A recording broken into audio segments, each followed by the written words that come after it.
sometimes it's right in their face on a daily basis. I mean, if they grow up in that neighborhood and there's a gang that's working or active in that neighborhood, then they see those people. You know, they see them on a daily basis. They hang out with them. They go to school with them. And sometimes the lifestyle in general that some of them lead, you know, is enough to entice people to actually join the gang. The lifestyles are not everything that they're cracked up to be as it relates to a gang member.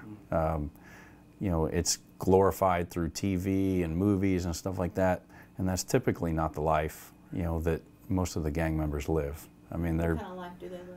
I mean, they live normal lives, but if you look at, you know, what the movies and TV portrays, they're walking around with, you know, wads of cash, driving, you know, beautiful cars, and they're living this life of luxury, and that's not necessarily the case. I mean, they're, you know, if they're dealing dope on the street, they're, you know, they're slinging, you know, $20 or $30 worth of rocks on the street, you know, just so they have some money in their pockets so they can go do something.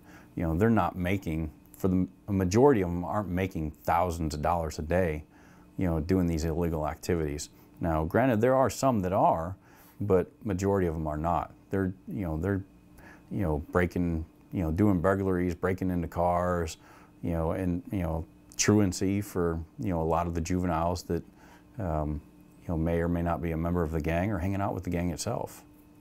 At what age does recruitment begin?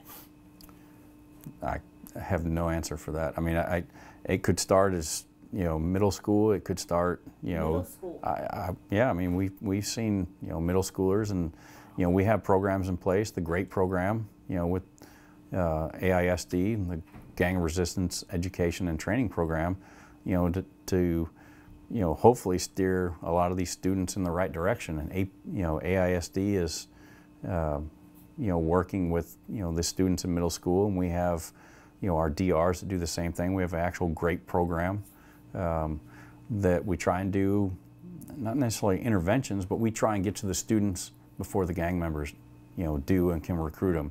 And we show them, you know, hey, this isn't a good path that you're going down, and you know, we're trying to steer them in the right direction to keep them away from that stuff.